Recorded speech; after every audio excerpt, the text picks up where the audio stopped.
não parar, não precipitar e não retroceder. Então dizer para esse cara, sabe quando nós vamos parar? Nunca. Nunca na sua porca vida. Né?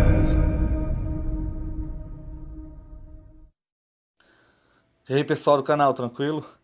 Então vamos lá, apoie o nosso canal, participe da nossa vaquinha, que a gente está aí tentando melhorar o Brasil, sempre apoiando nosso presidente, sempre trazemos aí para vocês vídeos do professor Olavo de Carvalho, com novidades ou alguns vídeos aí antigos, que sempre estão atuais. O professor Olavo de Carvalho é fera, o Olavo sempre tem razão, Bolsonaro presidente, Bolsonaro até 2026. Tamo junto aí com Deus, pátria, família e liberdade. Valeu!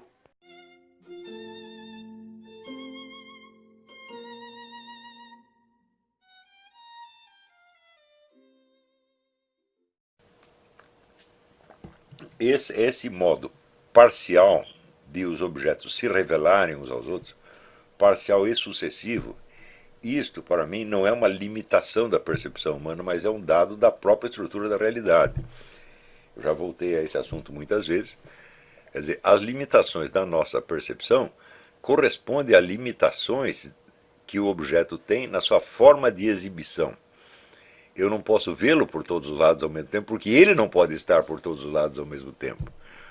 Do mesmo modo, as várias etapas da sua evolução temporal. Não é isso?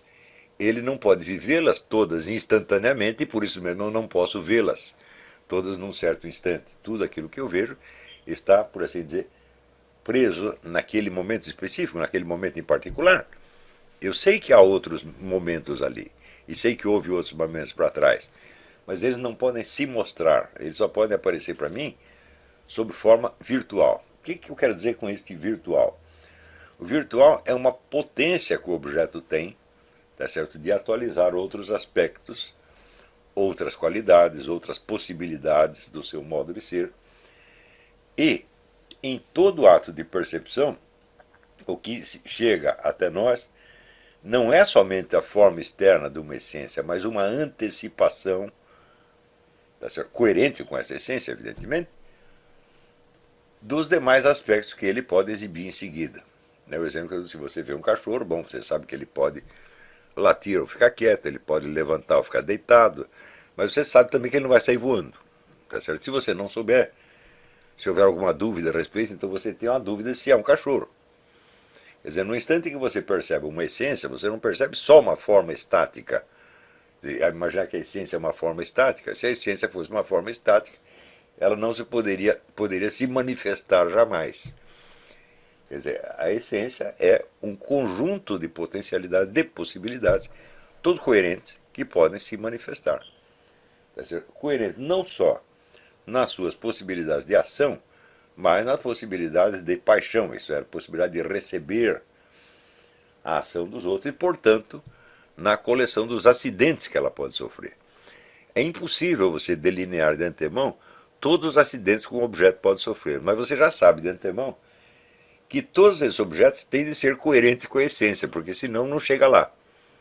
Tá certo? Por exemplo, você pode gritar com um gato, e ele vai entender você, mas você não pode gritar com um triângulo. Né? Esta ação não atinge o triângulo. Tá certo? Você não pode gritar com uma hipótese lógica. Tá certo?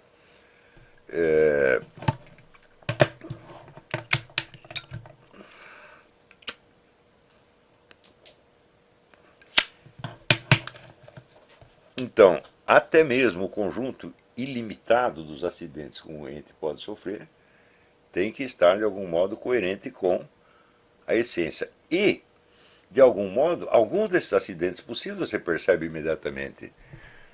Não é isso? Se você vê, por exemplo, sei lá, uma criança de colo, você sabe que você pode não fazer nada, ou pode afagar a criança, pode dar um beijinho, mas você sabe que você não vai jogá-la pela janela. Né? Não sabe disso, não vai bater nela. Né?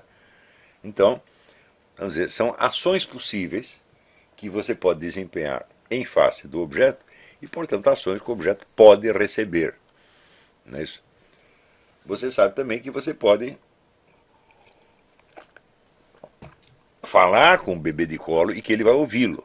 Tá certo? Mas você não pode esperar que ele lhe dê uma resposta coerente, principalmente se você vai lá e fala uma frase em chinês, para um bebê que não é chinês. Pensar que o estímulo auditivo vai chegar, mas a intenção significativa não vai chegar. Tá certo? Isso por quê? Por causa da forma essencial daquele bebê no estado presente da sua manifestação. Mais tarde, ele manifestará outras possibilidades e, portanto, poderá receber outras ações.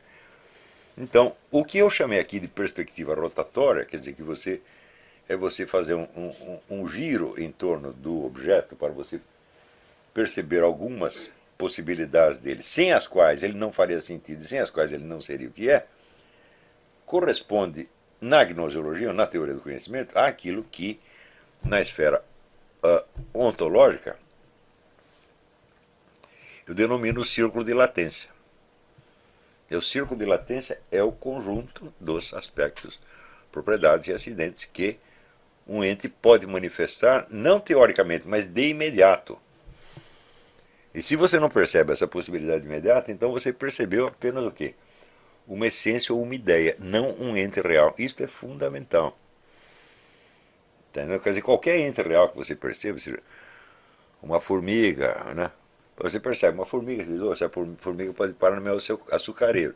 Mas quando você percebe um boi, você não pensa assim, oh, esse boi pode parar no meu açucareiro. Você sabe disso imediatamente. E se não souber, bom, então você está com uma dificuldade de distinguir uma formiga de um boi. Você está com problemas. Então, toda percepção normal não é a percepção de uma forma estática e não é apenas a percepção do estado presente de um ente. Tá certo? Ele é a percepção do quê? De uma força, de uma latência. Então, aquilo que no ser que se exibe a nós eu chamo de latência, é aquilo que, do ponto de vista cognitivo, corresponde na minha mente à perspectiva rotatória. Estão entendendo? Então, a perspectiva rotatória é o modo adequado de percepção de um círculo de latência. E é daí que surge o meu critério para a investigação do que é o símbolo. E nós vimos então na aula passada, e hoje se tornará ainda mais claro, que o símbolo é um elemento constitutivo da natureza, da realidade. Tá certo? Ele é uma das formas da semelhança. E sem a semelhança, simplesmente não existiria realidade. Note bem, não é semelhança só para mim, só para o observador. É para qualquer observador. Outro dia eu estava no pátio do Walmart, a Roxane tinha ido lá fazer umas compras e eu estava com uma caixa de camarõezinhos empanados.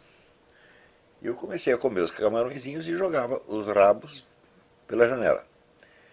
Daí veio uma gaivota. Eu não sei como as gaivotas ficam voando em torno do Walmart, embora a gente esteja a mais de 100 milhas da praia. Elas chegam aqui. Ela descobriu que no Walmart tem mais comida do que na praia. Então veio uma gaivota e pegou um rabo. Joguei outro, veio 3 gaivotas. Joguei outro, veio 10 gaivotas. Joguei outro, veio 40 gaivotas. Daqui a pouco eu estava cercado de gaivota e não havia rabo de camarão que chegasse, tá entendendo? Falei, ué, o que elas perceberam? A semelhança de uma coisa com a outra. Digamos, se eu jogasse, sei lá, um rabo de camarão, depois jogasse uma bola, depois jogasse uma lata de massa de tomate, depois jogasse um rádio, tá certo? Depois jogasse um pé de sapato, tá entendendo? Elas não continuariam vindo. Falhou. Então, o que? Essa continuidade da conduta das gaivotas revela que a percepção da semelhança para elas é imediata, tanto quanto para mim. Não é isso? Então, se não existisse semelhança, nenhum ser vivo no mundo poderia se alimentar. Porque ele não perceberia que uma coisa é da mesma espécie da outra que ele comeu. Você tem aqui uma banana, o macaco comeu a primeira banana, ele vai comer a segunda banana porque ele achou que é semelhante. Não é isso? Então, por outro lado, existe a possibilidade da semelhança enganosa. E essa possibilidade é uma coisa importantíssima para nós, porque a semelhança enganosa é uma semelhança parcial. Portanto, ela é o quê? É uma analogia. É a mistura de semelhanças e diferenças que, num primeiro instante, estão indistintos. Portanto, a semelhança e a analogia são elementos da estrutura da realidade, da estrutura do mundo. não é isso? Inclusive, a semelhança, veja, que você tem com você mesmo. Não é isso? Você, com a idade em que você está, você não sabe que tem aspectos seus que são parecidos com os da sua infância e outros que são diferentes? Né? Por exemplo, quando eu tinha 2 anos de idade, eu não precisava fazer a barba, agora eu preciso. Mas a cara permanece estruturalmente a mesma. Não é isso? A pele envelhece, uma série de coisas muda, mas você sabe que tem uma semelhança. É mais ou menos uma analogia. Quer dizer, você mesmo é análogo a você mesmo em outras épocas. Né? Ora, se nós dependemos da analogia até para nós identificarmos a nossa própria continuidade temporal, quanto mais não dependeremos dela para perceber tudo o mais. Então, todo o nosso conhecimento se baseia no seguinte: semelhança, diferença e analogia. Esses são, portanto, não há uma explicação do símbolo como fenômeno cultural. O símbolo jamais poderia se tornar um fenômeno cultural se antes disso ele não fosse uma das formas da semelhança e da analogia, tal como aparece na própria estrutura da realidade, sem a qual ela não poderia existir de maneira alguma. Tá certo?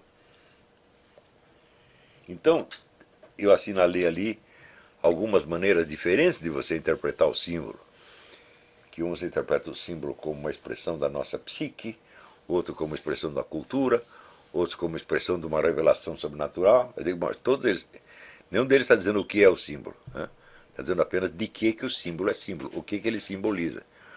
Tudo isso pode estar certo, pode estar errado, mas eu acho que em todos esses casos faltou um exame da própria natureza do símbolo. Então, eu digo, o símbolo, como uma variante analógica da semelhança, é um constitutivo da própria estrutura da realidade e não tem como não ser assim. Ora, isto destrói imediatamente a ideia kantiana de que a unidade das coisas, e portanto a unidade do mundo, é uma construção da nossa mente. Porque eu digo, que raio de coisa é a nossa mente? Você também a conhece instantaneamente toda de uma vez? Também não, né? Você sabe que as suas ideias, seus sentimentos, seus estados vão e vêm. E você percebe alguma continuidade e alguma descontinuidade por baixo de tudo isto. Tá certo? Portanto, a sua mente não é uma forma dada de uma vez para sempre que você possa conhecer no todo e que tenha em si uma unidade suficiente para ela unificar a multidão infinita das percepções que chegam para você. Então, não existe essa história que o mundo é caótico, é um farelo de impressões que a nossa mente unifica. Não é isso? A nossa própria mente também é um farelo de impressões. Aliás, David Hume mostra isso muitíssimo bem. Tá certo? Você tirar dos exames do Hume uma conclusão séptica como é que se diz, jump to conclusions. É isso? Mas os exames que o Hume faz de caso por caso, em geral, são bem eficientes. E mostra que nós não nos conhecemos a nós mesmos, não conhecemos a nossa própria mente, melhor do que nós conhecemos, sei lá, um ovo de galinha ou um muro que está na nossa frente. Tá certo? Nos dois casos, existe uma tensão entre unidade e variedade. Tá certo? Entre permanência e mudança. Entre semelhança, diferença, analogia. Em todos esses casos existe a mesma coisa. Nós não somos diferentes dos outros objetos do mundo sob esse aspecto. Né? Ora, o fato é que esta premissa kantiana de que o ser humano é o único fator unificante da imagem do mundo é o que está na base, vamos dizer, de todo o relativismo, tá certo? E de toda essa ideia atual da diversidade. Não é isso? Quer dizer, se só o ser humano é o fator unificador, isso quer dizer que nada do que conhecemos reflete o que as coisas são em si mesmas. Portanto, isso tudo produz da nossa mente.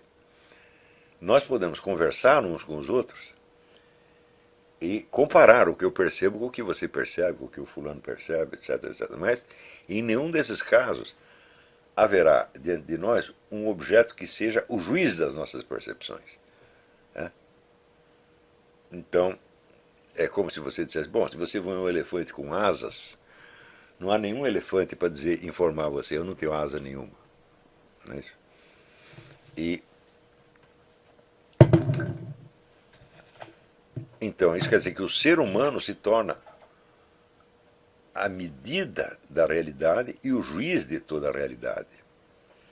Tá certo? Sem que haja sequer uma realidade que possa limitá-lo nesse sentido. Então, é claro que daí toda certeza, possibilidade de certeza desapareceu e só o que resta é nós aprendermos a conviver com as nossas diferenças. Diferenças que podem se multiplicar indefinidamente, tá certo? Sem que ninguém jamais possa dizer eu tenho razão e você não tem.